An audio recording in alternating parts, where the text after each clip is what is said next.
Assalamualaikum warahmatullahi wabarakatuh. Perkenalkan, nama saya Nurmala Indah Pratiwi dari kelas 11 MIPA 5. Di sini saya akan menjelaskan tentang kesehatan reproduksi. Kesehatan reproduksi adalah kesehatan fisik, mental, sosial yang utuh, bukan hanya bebas dari penyakit, namun juga bebas dari kecacatan.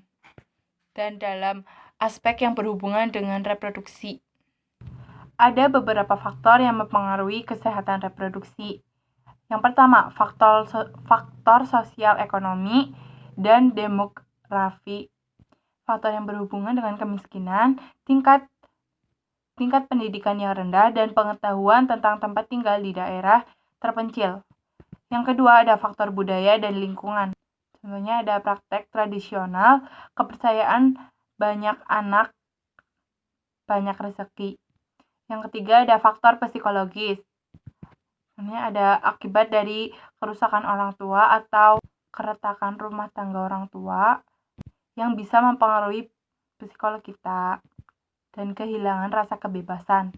Yang keempat, ada faktor biologis, cacat sejak lahir, cacat pada saluran reproduksi, pasca penyakit menular seksual.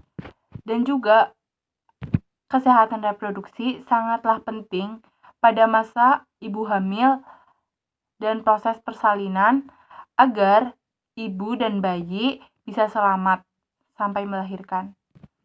Ada beberapa pelayanan kesehatan reproduksi.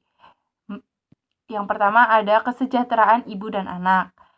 Terus yang kedua, keluarga berencana atau yang biasa disebut KB, kesehatan remaja, pencegahan dan penularan penyakit hubungan seksual, contohnya HIV atau AIDS, kesehatan usia lanjut, lansia, pelayanan terpadu kekerasan dalam kekeluargaan. Dan tujuan utama kesehatan reproduksi adalah memberikan pelayanan kesehatan reproduksi kepada setiap individu dan pasangannya secara komprehensif, khususnya kepada remaja agar setiap individu mampu menjalani proses reproduksinya secara sehat dan bertanggung jawab serta terbebas dari perlakuan diskriminasi atau kekerasan.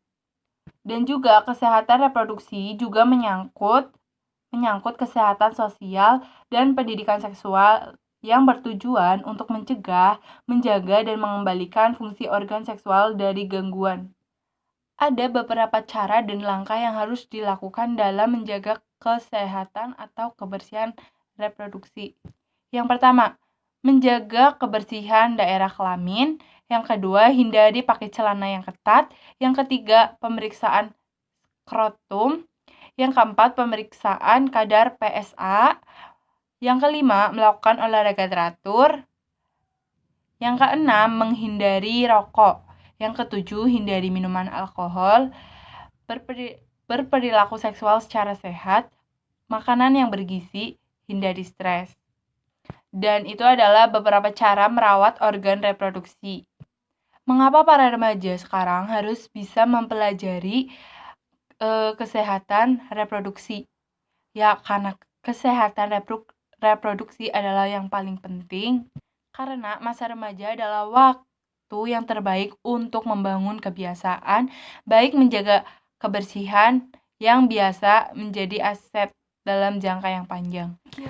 Dan ada beberapa penyakit pada sistem reproduksi. Yang pertama ada endometriosis.